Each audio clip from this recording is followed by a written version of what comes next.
Welcome back to AFTV, guys. You know we've lost when I'm wearing a hat because I just don't have time for it. I'm really down, Graham. I'm down. I was down after my fan cam. I was down after the player ratings. A lot of lovely fans. Shout out to all of you who came over and said love what we're doing at AFTV. Love the Tactical Insight show. And I wish, as I've turned my phone down because that's playing loudly, I wish I could have, enjoyed the process of sort of chatting with fans after the game and all that more. I couldn't because I honestly looked the glamorous I've looked after any game. Graham, I don't know where to go from here. There's another 3 defeats on a bounce. I didn't think after the first 3 games of the season we'd be back here on this show talking again about another 3 defeats on the bounce. This one feels very different to the first 3. At least the other 3 felt like there was a transfer window and a chance to turn it around and players to come back. I don't know. Give me your thoughts. How are you feeling, mate? Well, I'm not feeling too great, to be honest. I think the eyes don't lie. You're watching the team at the moment play football that is not even good enough, in my opinion, to actually get us into Europe, let alone into Champions League. The table tells us that we can still get Champions League, but I think the form table tells us everything we need to know. After 5 straight wins, we've now lost 4 of our last 5. We've only scored 2 goals in the last 8 games, or 2 goals in the last 5 games. I'm just trying to think. We've been going through the stats this morning, but we're struggling to score goals. That's the point I'm making. And I think at the moment, the result after 2 bad defeats against Crystal Palace and Brighton, we were looking for a reaction at Southampton. I think, to be fair to Arteta, he did set the team up well to dominate possession at least. But once again, I just think at the moment the team sort of lacks ideas, cutting edge, and belief. And we're going to go into a lot of the match stats. We're going to go into a lot of the details. We're going to give examples of where maybe we feel this could be changed tactically to sort of improve us, especially going to the final 7 games of the season. Is it 7 games, I think, in the season? But just kind of before we do all that, if we just try and sum it up, just what is it like? Because this is the big question we're asking: where's it all gone wrong? I know that's sort of more of a summary end of show question, but are you immediately after that Southampton game, were you thinking we lost this in the transfer window? Because that's what I'm thinking. Are you thinking we lost this tactically? Are you thinking we lost this Southampton game because of the 2 results before? Where for you has this game been lost? Because that's another on the bounce.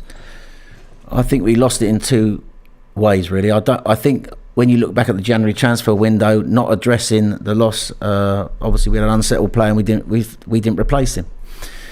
I think where we also lost it was when we come back from the international break, and I think this is, firmly the blame I attribute that to the manager. And I will say straight away that I'm not an Arteta in or an Arteta out before people start sort of like giving me stick for that. I just look at it from what I see. Yeah. We came back from that international break and had Crystal Palace away on a Monday night. It was going to be a difficult match, right? Certain things were out of his hands. Kieran Tierney's injury, for example, was obviously disrupted, and I think Arteta's very good at us playing a style of play when all the components of his team are functioning correctly. It's when he loses a component he struggles, I think, managerially. So to lose Kieran Tierney was a massive blow. Tavares came in. Now he was playing a 4-3-3, and that system was getting us great results. We won 5 games, I think, on the bounce. Away from home, and we won 4 of the last 5, the only defeat being to Liverpool. So we were on a good run. But to go to Crystal Palace without Kieran Tierney, I think the question for him then was, did he stick with the 4-3-3, bearing in mind Tierney is an integral part of the back line, and we talked about what he offered in his numbers last week when we were discussing him. To bring Tavares in and then not move Xhaka back to give him protection in a 4-2-3-1, I think before the game started, I think it was a mistake. But the first 20 minutes, Palace was so intense and we were struggling in that game, and they were clearly looking to exploit the gap on the left-hand side with Xhaka up high, in behind him and get at Tavares. Could he then, his in-game management, have moved Xhaka back to offer that protection to assist Tavares? It was possibly a thing he could have done, but he chose not to do that, and we conceded 2 goals. So and that led to the first defeat. And then the second game, against Brighton, where he made the decision to play Xhaka at left back and play Lokonga as a single pivot to anchor the whole midfield, that ultimately ended up with us not being able to play in the way we should have done against Brighton and lose that game. So I think that's the two areas we lost it. Not making the signings in January that he could have done in centre midfield and up top to give us depth, give us some quality. Give us a bit of depth, and then of course he lost it in these two games. So by the time we've gone to Southampton, you're almost like playing catch up. The one thing about this team is that we've won 16 of our 17 games this year when we scored first goal. Tells you everything. So we need to take the lead. The only time we've won a game where we've been losing at half time was Wolves at home. So when we went 1 down to Southampton, having dominated the first half, I feared the worst. Yeah, understand. We've got super chats coming in and lots of comments, guys, because we are live on YouTube. I mean, I love doing these live shows and getting the opinions, fans, and everything. But it is hard when the nature of the comments are. People are down, people are hurting. True Gunners TV says, raise the standards, 250 million spent, nearly 3 years into his job, and he can't even get us top 4. That's unacceptable. Sack him and move on. He's not happy at all. Jay says he's extremely worried about the Chelsea game on Wednesday. Chishima says it went wrong in January when we made no signings. I think a lot of people feeling that. Patrick says El Neni, we need him. Neil says he wants Guendouzi back. Some Chelsea fans are having fun in the comments section as well. Andy Smith says Graham the legend. So there's some positivity that pulls through. Let's go through not just match stats, but actually more detailed stats around the game, because I was slightly worried about getting cooked for this opinion online, but I felt that we lost the 3 games, these last 3, in very different ways. I felt we lost to Palace because the players just looked absolutely shell-shocked by Palace's intensity, hadn't got up to speed. I think we were rocked by an injury before, an injury during. They couldn't look, Odegaard, who's one of the silkiest players, couldn't, take a first touch. It was just all a disaster. Then I thought we lost to Brighton tactically. I thought the way Arteta set us up completely cost us that game, and we probably win that if we just do what we'd been doing. I felt we lost this game because it was actually one of those where we had chances. We created just about enough openings to not lose the game at least. Here are the match stats. Let's have a little look at them. 23 shots to their 9, 6 on target, 75% possession. Oh, I'm dropping my pen. There we go. I'm performing about as well as Arsenal this morning, so that's good. About 3 times the amount of passes, and obviously a higher XG as well. But I want you to break down these stats you sent me through, because I think they're so interesting. Let's look at these next ones, more detailed. Talk us through them, Graham. Well, it just shows how dominant we were in the game. We had 79 final third entries to their 19. Threat created, 2.9 to their 0.5. Deep touches, 62 to their 19. Zone 14 touches, 47 to their 13. Zone 4 is the bit just straight outside the penalty box, the middle of the penalty box where you look. So that is, just explain that. And we put 31 crosses into the box to their 3, although we only 4 of those were successful. Right. So I think this is slightly misleading, though, James. I think that we were... That's what I was going to ask. Is it sort of... Does it just sound nice? It does sound nice. Southampton will be delighted with that. Yeah, I think what Southampton did really well is that basically they stretched the pitch with a 5-4-1 formation. And this is a formation they went to a second half against Chelsea when they were getting stuffed in the first half. I think they were 4 down in about 20 minutes. Ended up losing the game 6-0. And we went into that game, they'd lost their last 4 at home. But when a team's on that sort of run... they then decide to be more solid. So what they set out in that game really was to just, I think, to sort of like defend solidly, not concede, and then look to score from a set play. They have one of the best deliverers in the Premier League, in James Ward-Prowse, of course, and their goal, which we're going to talk about, came from a set play. So I thought, for all those good-looking statistics, I thought we were quite tepid in our build-up. Our shooting was wayward. I thought that a lot of the shooting was from distance. It was low to medium quality shots. And I think we got sloppy in the way we conceded the goal. I think everyone talked about in that game how well Fraser Forster played, and all this. Arteta said some of the saves he made were unbelievable. I totally disagreed. I thought they were saves I expected him to make. I can think of the shot quality we had. I think only one was above a 20% XG. The Saka chance. Right. Everything else was saves he should have made. The one from Smith Rowe gets a clean connection. He doesn't save that. The one in the first half when Cedric went high and overlapped, took away one of their players, Odegaard underlapped, that created the space for Martinelli to come inside on his left foot and get a shot away. He beat that out. That wasn't exactly a top save, but he saved it. The save from Xhaka was a camera save. The only, I thought, save that he made was a decent save was from Saka, and we're going to talk about that in a minute. Had Saka got a connection, kept it low, I don't think he saves it. So I think looking at these stats, it showed how we dominated the game, but this is almost like damning the fact that Arteta can set us up to dominate possession wise, and we can have all those final third entries, create a better threat, have more deep touches, more touches around the centre of the penalty box, get more crosses in. But we got such poor shot quality. We've now scored something like 2 goals from 73 attempts at goal. And that tells you, I think, what we talked about earlier. We didn't address the problems in the January transfer window. Lacazette has gone off the boil. In Nketiah and Lacazette, we've got 2 strikers who basically have not scored a goal from open play, that I can recall. So, and I'm glad you made the point that, because I know exactly what people do, and I've had a little glance at the comment section, and I know what people can be like. You lot are deluded, trying to say, what are you trying to say? This was a good performance. Why are you looking for positives? Listen, that's not a positive. No. It's not a positive that we did all this and didn't score. That's the point. It only emphasises more how bad the January window was, how light we left ourselves, how light we've really left ourselves in terms of real goal scoring threats this season. We're not going to end on this whole goal scoring thing. There's still a lot more we want to talk about, but there was a goal we conceded.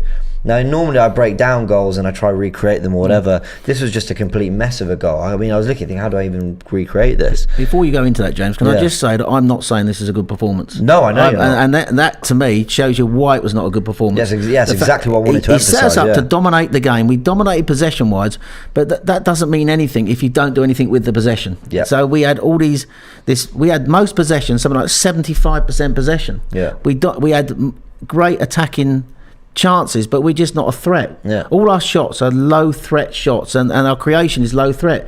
That doesn't mean to say that it's a great performance. If anything, it says the opposite. So you look at the last 3 games we've lost in the Premier League. We played a Crystal Palace team who hadn't won in 2022. We lost them 3-0. We played a Brighton team who basically only taken 1 point out of 7, lost 6 of their 7, and we lost to them at home 2-1. We played a Southampton team who'd lost their last 4 at home, and had just been stuffed 6-0 by Chelsea.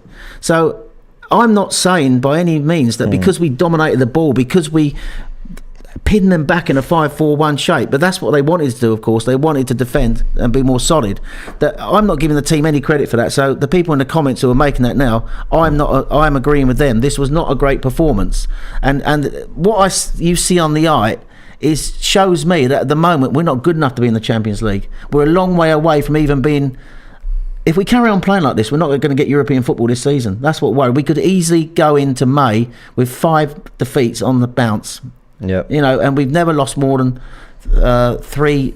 I think 4 is the most we've lost on a run before. It might even be 3. I know I've given you that stat this morning, but it's worrying signs here at the moment for Arteta. And I think we've gone from a team that were sort of like progressing the ball quickly through the lines, pressing well from the front. We've lost all those things that were making this team tick. And it's a combination, I think, of not addressing issues in the transfer window, injuries, and basically key players losing form.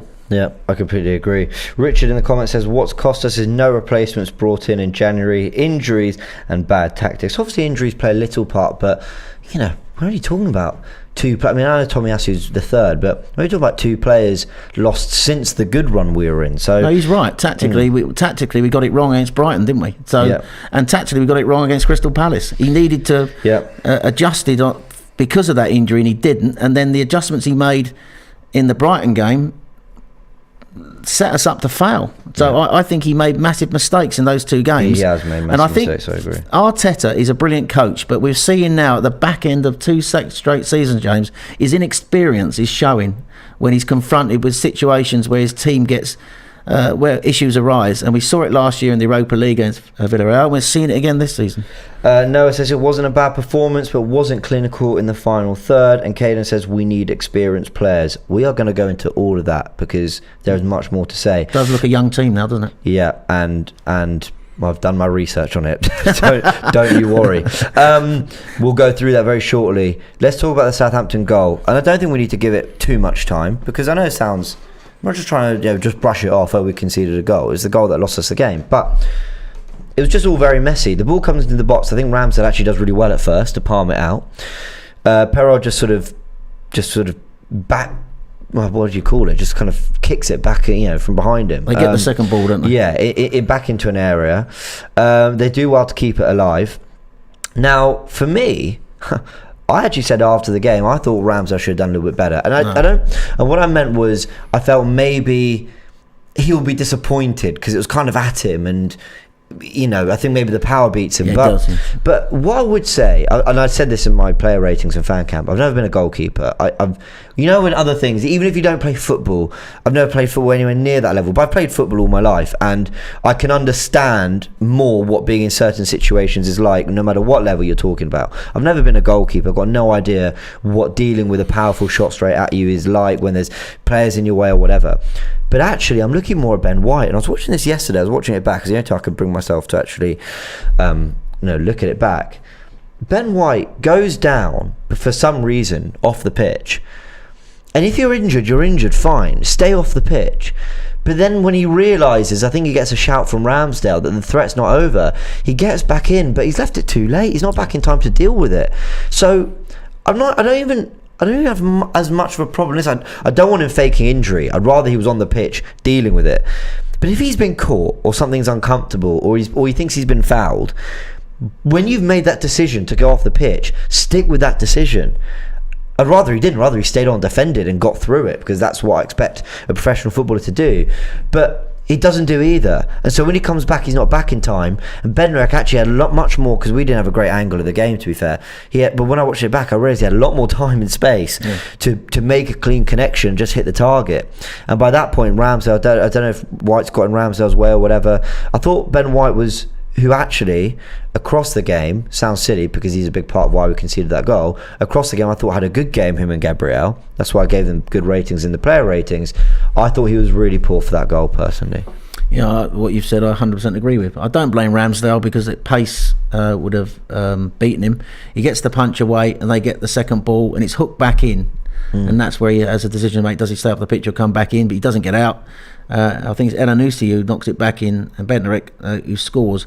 That originally came from a Ward-Prowse set play. That's the first time we conceded from a corner situation in the Premier League this season. So very disappointed. It was the only way you felt they were going to score, because we were dominating the game possession-wise, and we had them pinned back. But of course, I always feel this team away from home particularly, but certainly in games that we almost like need to score the first goal at the moment, because we got so little goal threat, and to go one behind right on the stroke of half time, sloppy defending. I think I look at the team at the moment.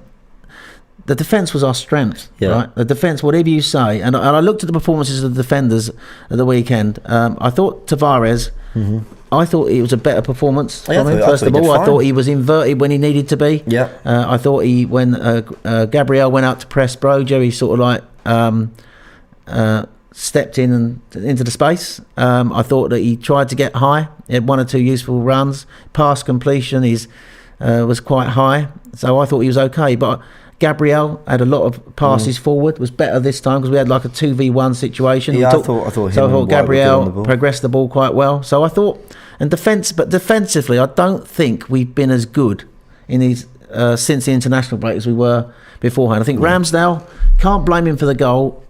I don't think he's quite at the level he was. Yeah, I agree. I just feel it with him at the moment when I watch him. I completely agree, Graham, and I said it in my preview. And Cecil looked at me funny, but I know why he looked at me funny, because it's like, really, like, what's he done wrong? But I'm with you. I love Ramsdale, and he set a really high standard from the day he came in. But I just thought to myself, I don't know what it is. He doesn't look the same. I don't know why. No. I don't know why. So maybe I'm talking complete and utter shite. But I don't know what it is. He hasn't looked quite the same. Doesn't exude that same sort of confidence. And sometimes, Maybe. And I think the whole back line for me doesn't exude the same sort of confidence as it did pre-international break. I have no idea what it was. White got called up for England, didn't he? Yeah. I was speaking on Twitter with Chris Hudson, a great respected AFTV a guy who's been done that legendary fan cam, understands football. He was saying to me he doesn't feel White's been the same since he had the call up and played right back for England. I think it's a reasonable point he makes. I think him and Gabriel haven't been as solid. They would have taken their cue from the way Ramsdale plays. The fact that Ramsdale's not been so good, whether that's impacted the people in front of him, I don't know. I'm not blaming.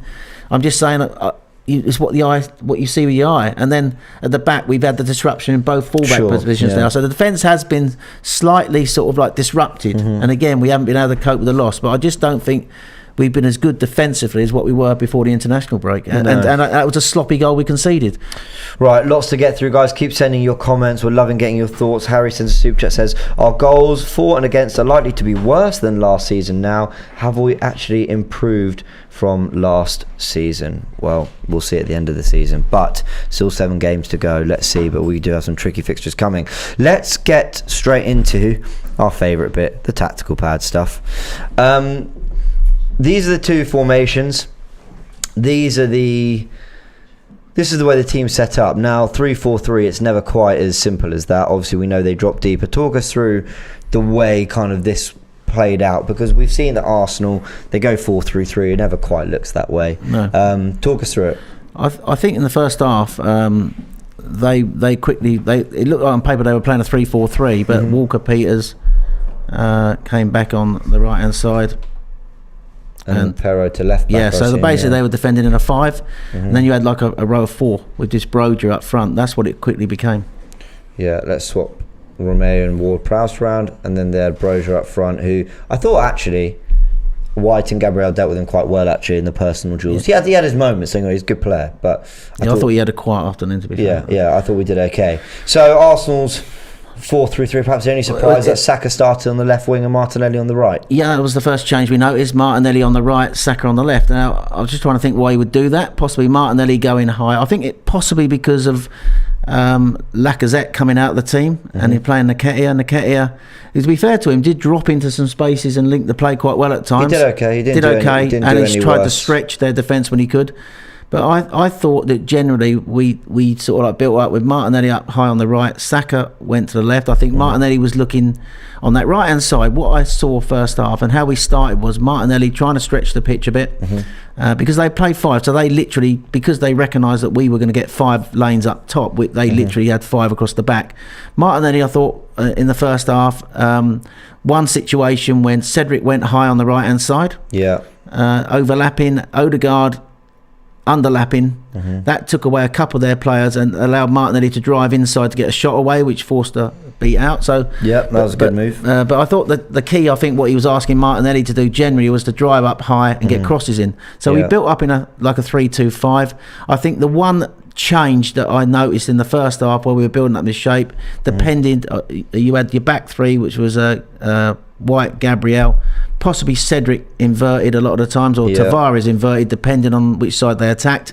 But the difference primarily on the left-hand side was when Xhaka went high into his left-sided number 8, when we looked to attack, Tavares was more inverted.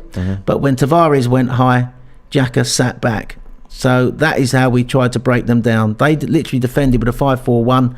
We went with a 3-2-5, it looked like to me, with a slight tweak on the left-hand side, depending on which one of Xhaka or Tavares went high. Saka was obviously out left. I think he was on that side, possibly offering protection to Tavares, maybe. I did wonder why he decided to double up with 2 direct left-footers on the, because there's one thing we've seen with Tavares, that he likes to drive forward. And I'd have thought he'd have gone for Martinelli on the left to go so he can make those runs into more central areas. Tavares could overlap, and Xhaka does his role of sort of basically protecting this sort of area here. But he didn't. He wanted to double up on that side, and I think we saw the one moment, which was that Saka chance, which maybe explains a little bit. Credit to Nketiah, wins the ball back. Nice bit of skill, plays in Martinelli. Yeah. What did you make of that Saka chance? Did you feel... because, and I had a few debates on Twitter about this, I actually... Look, I think Saka should score, don't get me wrong. I think he should score. But it's not a sitter for me. It's not like a 9 times out of 10 he scores that. I actually think if he gets that 10 more times, he probably only scores 5 of them. Like, I don't think it's I think he scores more than that. Do you think? Yeah, I think so. I think I take your that's point. That's not to discredit Saka. No.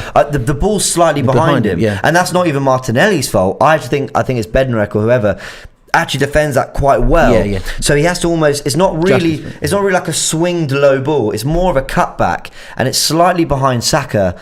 And I think he's sort of reaching... It's slightly behind him. He's just trying to get it on target. Don't get me wrong. The whole move should operate a bit better, and Saka should score. But I don't think it was like, oh my God, I think 9 times out of 10 that's in the back of the net. Right, they were defending this shape for pretty much the whole of the first half, 5-4-1. We actually got the turnover in midfield. Eddie nicks it when they make a mistake, and we get high Martinelli, possibly slightly behind Saka. But I think he's too conscious of just trying to get it on target, James. That's what I feel. I think he sort of like just takes it and just tries to direct it towards goal. It's slightly behind him. But if he sort of adjusts slightly and keeps it low, Foster doesn't save that. So I think if that chance goes to Ronaldo or Kane, do you think they would have put that in the net? They're right-footed. Saka's not. But he's two-footed. He's very good with his right foot. We've seen him this year. He's very good with. Listen, maybe I'm being too kind. In the stadium, which sometimes, because it was right in front of us, I did think, how on earth has he missed that? He had the whole goal to aim at. And Yeah. Forster, I'm probably being kind. When it was freeze framed, Yeah. Forster was literally just past the post, right? Yeah. So any sort of decent connection, he doesn't save it. No, but It was decent connection, but if a proper connection, he has no chance. Yeah. So this is what I don't like sometimes. I see people in the comments. I'm not said he should score. He should 100% score, and maybe more. Okay, not 5 out of 10 times, maybe 7 or 8. You have to take that chance. But he should. I'm just saying, this wasn't like when it's rolled in front of him, nice and cushioned, and it's skied over the air. This I did think was slightly behind him, and I think that means because it's slightly behind, he's just trying to get it on target. Which is you expect better, and an Arsenal player or forward should be putting that away. I don't know. I think we're wasting time on a chance he definitely should have scored. I'm just saying the reaction was, I honestly believe if he put that ball in the net, we go on and win the game. Yeah, I agree with that. I think that had we scored then, they would have had to change tactics, and I think that would have opened them up more. And also given us the confidence. As I say, when we score first in games, we won 16 of our 17 games when we scored first. The only game that we haven't won when we've been losing at half time was the Wolves game. So in the context of the game, that almost felt like the pivotal moment of the game to me. Yeah. Had he scored 1-0, I think probably we got on and win the game. And it was early in the game, wasn't it? Quite early in the game. So that you can just imagine that confidence-wise that would have done to Southampton. Yeah. The longer it went at 0-0, the more confident they became. You're all on me in the comment section. I'll watch it back because, believe it or not, it's not always a great pleasure watching this back after we lose. So I'll watch and I go, oh my God, that was keep depressing. watching it, hoping it's going to go in. And I'll move on. Yeah, I'll watch it back. Maybe I've got it wrong. Yeah, I don't know. Just on first watch, it sums up why we're not winning games of football. The fact that we're creating so few chances, but the chances that we create, we're not putting away, or that So in effect, that we're not. You need to take those chances because the goal threat we got from our other chances is low. Yeah. So when you create an opening like that, it almost has to go in the net. I think it partly due to the fact we haven't been scoring and we've been losing games. Does that sort of like, and we've got to. But I think there's and I'm using Saka and Smith Rowe as examples because they're young. They're just the ones I remember, but I'm not trying to pick on them because they've been brilliant. They both have a knack for sometimes just wanting to hit the target, sometimes a little bit. We said that. We have said that before. Let's move on to some of the substitutions that were made. because Arteta did try and change things around, I suppose. Talk us through the first set of changes. Well, the first thing he did at the start of the second half was that he swapped Saka and Martinelli. Yeah. So Saka went over to the right and Martinelli came over to the left. And that was the first thing he did. But quite quickly then he'd hooked Cedric and brought on Smith Rowe. Yeah. And he basically went to back three. Yeah, I think it became like almost like a 3-1-6. I think he, because they had 5 defenders, he was trying to basically sort of like have the extra player up high because they had 5 back. But what they immediately did was they literally had 2 sets of 3 on drop back to sort of like cover that. So I want to. Yeah, sorry. I think Hasenhüttl adjusted it again when we tried to press with tried to sort of like play with the extra guy up high. They dropped back. They had 3 players on the right side that you're going to show there, and 3 players on the left side sort of taking care of our 3. So it became a 3v3 in those sort of situations. Yeah. And so they quickly recognised the fact that we were playing extra guy up high. They were sitting quite deep by now, obviously looking to hold on to their lead. So. And then the really strange one for me was that he decided then to take off Tavares. Well, actually, just before we go into that very quickly, there's no point I'm going to make yet. I'm going to make it in a bit. I just want to highlight 1, 2, 3, 4, 5, 6, 7. And I'm going to make my point a little bit later in the show. Just look how young those players are. Just mental note. We'll come back to it later, but it was just something I noticed in the second half and it slightly staggered me. We'll talk about that a little bit later. So go on. He then makes another change, doesn't he? He makes another change. I think I can understand taking off possibly one fullback, but the thing I've said before that a fullback's almost like integral to his system. So the things we've lost in this team over the last few weeks are the ability to move the ball quickly forward through the lines. We don't start the games quick enough, looking to force the ball through the lines quick enough to get our attacking players into situations quick enough where they can get at the opposition defence. What we didn't do in this game, again, we weren't moving the ball quick enough, so Southampton were always able to fall back into this 5-4-1 shape quite quickly to defend it. And we've lost that pressing from the front. But the other thing we've lost is that the fullbacks in this game were almost like, as I say in the past, have been integral to the way he wants to attack in the wide overloads and rotations up high. So to hook Cedric and Tavares and then go with just get all his forwards on the pitch, as much as you might argue, you want all your forwards on the pitch, sometimes it can have a negative effect because Smith Rowe by now was out wide left, literally on the touchline. Smith Rowe in this system likes to come inside, doesn't he? Yep. And I'm not saying he can't drive on beyond, but he didn't do it in this game. I think Tavares, he might argue that Tavares wasn't doing enough of it, so that's why he decided to make the change. He hooks off Tavares, brings on Pepe, and then puts Pepe central with Eddie. And we have called for Pepe to be in the team central. And then we've got all the young attackers now across the front line there. You've got Smith Rowe, you've got Pepe, you've got Eddie, you've got Odegaard, Martinelli and Saka. So you've got literally everybody across the front there, sort of like trying to break Southampton down. Very true. We did create 1 or 2 sort of situations, but we didn't take them. Saka had a couple of situations where we got players up high and he was able to drive inside onto his left foot and get a shot away. We slung 31 crosses into the box on Saturday and only 4 were successful. Another part of the problem.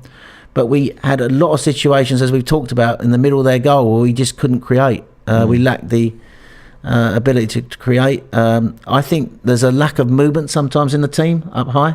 That I noticed. But for all that, Southampton defended solidly in this sort of shape, and we just could not break them down.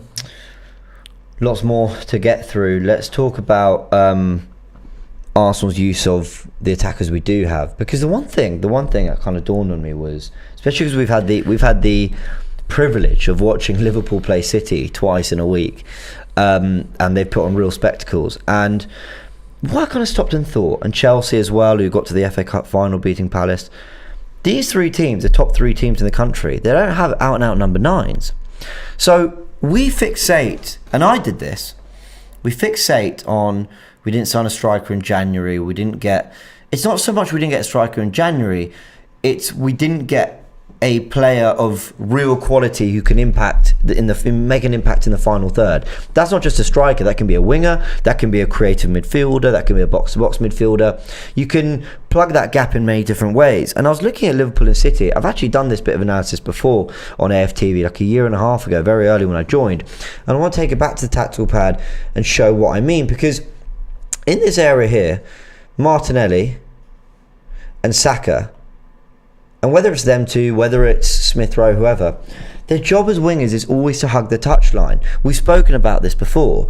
We've spoken about Nketiah or Lacazette, whoever it is, having to drop in. So you've actually got a lot of this area often sort of just vacated by Arsenal players throughout the game. It's not you're not regularly asking questions of the centre-backs unless it's Lacazette pinning the defenders. And Odegaard, and whether it's Xhaka or Smith Rowe, whoever, don't really play box-to-box. They get in and around the box. They want the ball in those sort of pockets of space between midfield and defence. But they don't really attack the centre-backs in their channels particularly well. When I look at Liverpool, I'll talk about their shape. For a long time, they had Roberto Firmino, who would drop into this space. But Liverpool have been so good. Jurgen Klopp, as well, often doesn't get enough credit for what he does tactically, have been so good at offsetting where their weaknesses are by getting players in and around the box, to make up for the lack of a 30-goal a season number 9. So if Firmino does drop in often, Salah and Mane are so often making those runs between centre-back and full-back that are so difficult to mark. So in a lot of ways, they almost are playing with two up front, to the point where the width might be held by Robertson, so they're not losing anything out on the touchline, the full-back still being made to work incredibly hard. Sometimes Trent comes into that inverted role so that he's got a better angle for a cross, and Henderson or Harvey Elliott will go out wide. They have also developed a system that is not just about pressing and getting players in the box and crossing relentlessly, but it's also about positional player movement, and when one person comes central, the other goes wide. So that's how they've addressed their issue of not having a proper goal scorer number 9. Now, it helps that Firmino's brilliant with his back to goal and looks after the ball fantastically. But then you look at City, who, I've said it 1,000 times, Arteta he's trying to do his own version of the Guardiola playbook. And they have their 4-3-3, right? And they've got Mahrez and Foden who might hug the touchline. Sometimes it's Sterling out wide with Foden, sometimes it's Bernardo Silva, sometimes Bernardo Silva's in central midfield. They've got fantastic options. We know that. Walker and Cancelo will play a little bit more inverted. Sometimes Sterling will come inside, Cancelo can hug the touchline, they mix it up.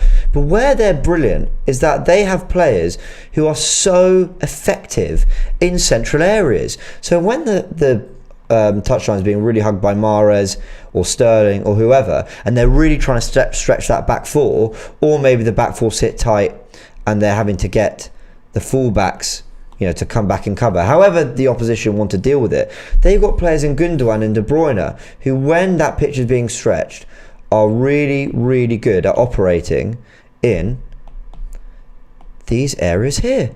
Because whether it's making runs to the back post, how many times have we seen that? The goal they scored against Liverpool the other day when Cancelo puts it to the back post. Whether it's De Bruyne making a darting run and getting a shot away, like the goal they scored against Atletico very recently. They are brilliant at manipulating those central areas in the space when it opens up. Martin Odegaard, I think, sometimes can. Granit Xhaka is not what he naturally does. So I don't see how we're benefiting from our best goal threats hugging the touchline so much, not having a number 9 regularly getting into the box, and having central midfielders who don't naturally score a lot of goals. I don't know where the goals are going to come from, Graham. No, I agree, and the fact we've only scored something like 2 goals from our last 73 attempts tells you everything you need to know. I think when you look at Liverpool, though, first of all, Liverpool is the quality in their team is a lot higher than ours. They are a team at their peak, whereas we're a young team of players who are in their early 20s. I mean, and you talked about having no goal scorer. Salah is a goal scorer. Whether he plays out wide, or he can play down the middle. His movement is so elite. He can take players on and beat them, and he can get shots away, or he can. And what they do really well for him and for Mane is they wing the ball quickly and get the ball to them quickly. They are very fast, speedy players, and they catch teams in turnovers. Man City is more a possession-based style, but they've got quality players in those positions who can manipulate the areas they get into. And the passing is elite quality. So when you've got players of that quality, they've got players, and these two teams have got players who are a lot better than the players we've got. I mean, you're comparing us to two teams who are a long way ahead of the rest of the Premier League. Probably a long way ahead. That more than likely is likely to be this year's, I would think, Champions League final. Yeah, and they're the two teams who are fighting for the Premier League, and they're probably the best two teams in Europe. Absolutely. So to compare us against them, I think, is probably slightly disingenuous to us, I think. But I understand what you're saying. I do get the general point about the play. For me, it's about player position and where they're asked to be. But Arteta's play is positional play, isn't it? That's how he based this system on. He's just got players at the moment at the start of their journey in their football careers. And I think we've got away with it for a long time, but coming to the back end of the season, I think the pressure and the expectation on young players to keep delivering. What we've done we decided to get rid of a forward who wasn't producing, but he was I wouldn't say elite forward, because he's at the back end of his career, slightly on the dip. But he is somebody who can score goals, and he's proved it at Barcelona already, or playing in a team that have probably play effectively for him. Arteta wanted him more in a structured sort of way. Lacazette suited better. But what you had was Lacazette dropping in, and these two wide forwards were in effect like our Salah and our Mane, who were making runs from out to in and trying to get into the box to score goals. And they were doing it for a while. And same with Smith Rowe, he was doing it for a while. So you're literally relying on young players to carry the team for the rest of the season. And at the back end of the season, when the pressure is on, and when you start losing players that are part of that cog of your team. So it is, and I think it's just proved too much, James. That's what I feel. I think that in January, where we missed our opportunity, we needed another central midfield player. We know Partey has got a history of injury, and he was playing so well in such a demanding role that possibly there was always an injury coming, and that injury to me has had an effect on the team. I looked yesterday at the Newcastle Brazilian Guimaraes. That is exactly, Ipuedo said Bruno Guimaraes would have been awesome. He would have been awesome for us, basically, but he went to Newcastle. Had we got that player, and I know Artemelo was the one he was looking at. But just imagine if we had him in our midfield now, and he's also getting into the box, scoring. But also, if he couldn't get the elite forward he wanted, Vlahovic, I don't blame him for not going out and buying a player who he didn't want. But was there not a loan option out there? But even a winger. This is exactly the point. The guy at Real Madrid, who was Luka Jovic. Yeah, he was unsettled, wasn't he? He's not in the Real Madrid team. Why could we not try to get a deal? We've been to Real Madrid in the past for Ceballos, and we've got loan deals into the end of the season. Is that a missed opportunity now? I'm not saying he would have come, but could we not explore the loan? I mean, we were relying on Lacazette to carry us into the top four, and he's not the goal scorer he was a few years ago. Eddie, for all his willingness and his ability to run the channels and to work hard, his goals have come in Carabao Cup matches against lower league teams. He has never delivered for us at the top level and we've got, what team would Eddie get into in the Premier League at the moment? So I think all these decisions he took in January, which we talked about at the start of the show, the fact that we've put a lot of pressure on our young players is the reason why now we're asking them to deliver, and when they don't, we're saying, well, he should have done better, he should have done that. And then you're comparing them to elite players in elite teams. Well, they're at the peak of their powers at the moment. But it's the position. It's where that it's. Yeah, absolutely. I get what you're saying, but can you see where I'm coming from? Of course, absolutely. Absolutely. And once again, it's not a reflection on the youngsters at all, because I'm about to go through a whole thing now about the youngsters. It's not a reflection on them at all. I love them; they've been superb. I just don't think the system necessarily gets the best out of what we've got, and I'd like to get Saka and Martinelli more naturally closer to goal, personally. That's all. We're into the final 10 minutes of the show. It's absolutely flown by, so keep sending your comments in, guys. Great to hear what you guys are thinking. RD says El Neni over La Conga. Tsushima says, will Chelsea fear Eddie? Khalid says, Saka should have scored. I'll take the L on this, guys. Okay, I said he should have. Never mind. Let's move on. Malva says, Bruno Guimaraes was the player we needed. He can fill the 6 role and play the 8. Absolutely agree. Let's go into these final couple sections. We've still got loads to talk about. I mean, that's what happens when you use 3 on the bounce. It's not fun, but it is nice to. It's therapeutic. Let's put it that way. Go through a load of numbers I've put together because I want to make the point that this isn't an excuse for the players. I'm going to say this again. It's not an excuse for these for this Arsenal team that they're so young. But I want to look at the average age of the top 5 teams in the top 5 leagues. For what it's worth, let me just tell you at the moment, I've got it in my notes here. Arsenal, if I just get it here, have fielded an average age of 24.3 in all their lineups this season in the league. Against Southampton, 24.3. Against Southampton, it was 23.5. So remember those numbers. 24.3 throughout the season, 23.5 for the Southampton game. In the Premier League, the average age of the top 5 teams, here we go. City, 26.9. Liverpool, 27.7. You can see nearly 27 for Chelsea, above 26 for Spurs and United. Let's move on to Liga. PSG, 27.4. Now, Marseille, Rennes and Nice, pretty young. Only Rennes gets as young as Arsenal's. Strasbourg, 26.7. Bundesliga, Bayern Munich. Again, Leipzig, Leverkusen, pretty young. But they're all otherwise above 25. Leipzig near 25 as well. Bayern Munich 26. Still no one's got to 23 yet. Average age in La Liga, Real Madrid 27.3.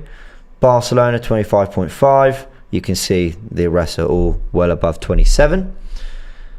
And then in Serie A, AC Milan, who are top of the league with 25.7, still pretty young. Inter Milan, Napoli, Roma, Juventus all above 26. Roma pretty much near 26. So Arsenal, as I said, was 24.3 with an average age against Southampton of 23.5. Let me show you the front 7. Remember I told everyone earlier in the show, probably about 10-15 minutes ago, to remember that front 7 he had for maybe 10 minutes of the second half. This was it. Saka, Lokonga, Smith Rowe, Tavares as the 4, with Odegaard, Nketiah, Martinelli as the front 3, an average age of 21.4. Yeah, and I think the thing we've talked about is that we always knew that they were going in a different direction this season with a young team, which we've loved, which we've enjoyed, and we have got some great young players. But always said you need to sprinkle experience around those young players.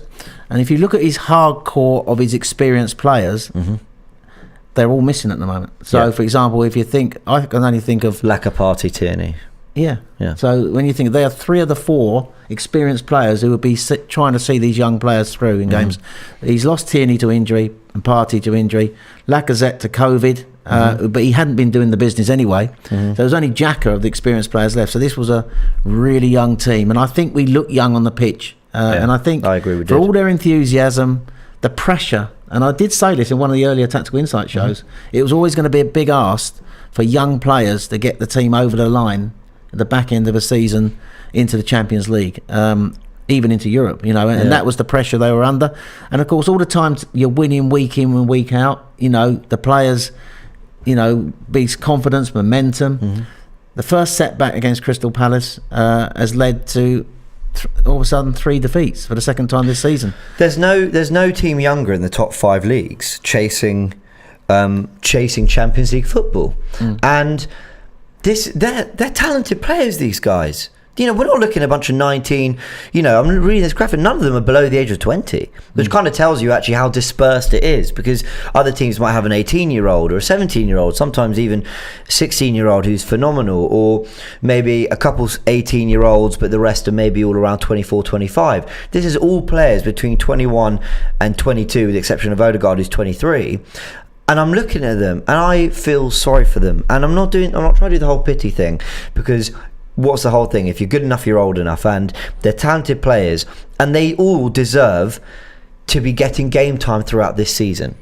But all on the pitch at the same time, trying to chase us a goal at a crucial point in the season where pretty much top 4 is on the line, That feels really unfair on them. I don't think it's fair. I'm glad that they've had as many minutes as they've had. I'm glad that they're a big part of this rebuild at Arsenal, and I'm glad that they're all talented players and, you know, should have a big future at the club. But they shouldn't all be on the pitch at once trying to win us the game. And that, for me, goes back down to Arteta not getting in the necessary experience that we needed in January.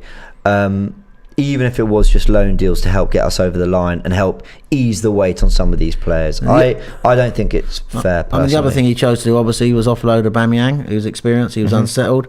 But think about some of the players also that he decided to move on, and players we decided to loan out. So he obviously decided to go with this young group. And for that to work, I think he needed what experienced players he had to really stay injury-free. It was always a risk. I think we're going to be disappointed, really. I think the fans are going to be disappointed because we were on the brink of Champions League football, James. And to get into fourth place was above expectation. I think the more realistic target was always going to be top 6 this year. But we are in danger at the moment, and I can't stress it. I'm looking more down than up at the moment. I see Robbie did his reaction video yesterday about it's still in our hands, Champions League position, and all the teams around us are losing games.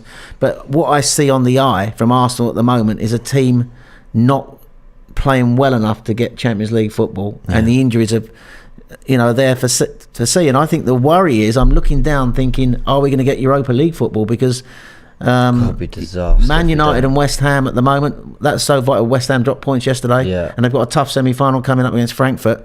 But Man United have got Ronaldo, and we've got Chelsea, Man United and West Ham in the next 3 or 4 games. We could easily get beat in those games, and all of a sudden then it becomes a full-blown crisis. And what I'm worried about for this young group is what that would mean to the group, not just to the end of this season, but going into next season if this was to collapse. So I'm hoping that against Chelsea that we can sort of like put in the sort of performance we did last year. We beat them last year 1-0 at the Bridge, but I think he'll go to a back 3, but I think he needs to go back 3 for that game. But I just worry about where we are at the moment. The eye test tells you where we are. We're just sort of like in free fall, and I don't, the disappointing thing was Tottenham lost to Brighton on Saturday. I know, and just before, and that gave us a great lift going to that game, but we couldn't respond again. We faltered again, and I just feel it boils down to 2 things. As I said at the start of the show, not addressing it in the window, it was his choice, but also the fact that he probably got it wrong in those Palace in-game.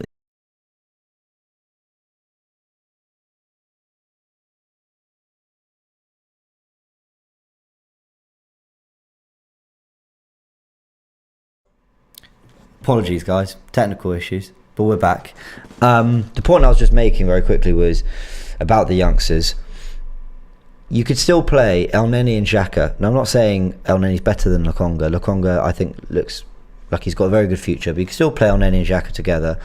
And you could play Odegaard, Pepe and Saka with Martinelli up front. And then just at least you've cushioned those youngsters with Pepe, who's 25, 26, been there and done it, to a degree, obviously, you get what I mean. El Neni's been playing the Premier League for years and years. At least you just give him a little bit of help. Anyway, it's all ifs, buts and maybes, but I understand that we're trying to develop these youngsters, and I get it. Should we do the final roundup stats? Yeah, why not? I'll just fly through them really quickly. Arsenal have now lost their last 3 games in a row. Their record for consecutive defeats in the Premier League is 4 in a row, done twice in 92 and March 1995. I can't go back to Arteta breaking these records, man. In 11 Premier League games since the defeat to City, Arsenal have scored 12 goals. Their expected goals is 20.9, which means they have scored 9 fewer than the average team would have expected, given the chances they have created. Shows the blunt attack, then. Yeah, it really does. Arsenal have the 19th worst differential between goals and expected goals in the Premier League, 10.2. Only Brighton are lower. Arsenal have now only scored 2 goals from their last 73 attempts at goal. That's unbelievable. Arsenal conceded their first goal from a corner situation this season. Oh yeah. Oh God, that went over my head. Arsenal now lost 4 of their last 5 Premier League games, having won their previous 5 before that. Arsenal haven't won a league game outside London. They were losing at half-time since December 2009 versus Liverpool when they won 2-1. Arsenal missed the opportunity to record their 250th away win in the Premier League and remain on 249. Finally, Arsenal have taken 0 points out of the last 9 and are falling at the easiest hurdles. And yeah, you mentioned Palace no wins in 22. We don't need to relive all that. Guys, we're going to round it off there. A depressing set of really, stats to end with there, James. Yeah, but that's I think for all that, bitter pill. Let's just hope that we can get go into that Chelsea game, and I do think he needs to revert to a back three and put in a performance. Sort of like, we're not expected to win at Chelsea. That was a game we thought we were going to lose. It's a game now where we have to do something. There you go, guys. Listen, what do you think? Let us know in the comment section below. And really importantly, not for the Arsenal discussion, but for us and the show, let us know. This is 2 weeks in a row we've done a live show. We've stretched to an hour. We normally do 20-30 minute videos. We've been stretching it to an hour, going into sort of much deeper conversation about what we've been seeing over an hour, getting your comments as well. It would be better if we were to win a game. It'd be nice if we won a game. Let us know, because obviously we do this for you guys, so let us know how you like the show. Do you prefer the hour? Do you prefer a little more interaction? Do you prefer the shorter shows? You let us know. We're getting some really, really exciting stuff sorted for the start of next season as well, so keep an eye out for all that. But the comments are very important and very appreciated. Graham's always there chatting to you also. Do get involved and give us your thoughts. A big thank you. Smash a like on this video if you enjoyed the analysis, not so much the fact that we lost another game, but that's the thing about football, there's always another game. So we look forward to Wednesday. We look forward to Chelsea, just about. Guys, a big thank you. Subscribe to the channel if you haven't yet. We'll see you soon.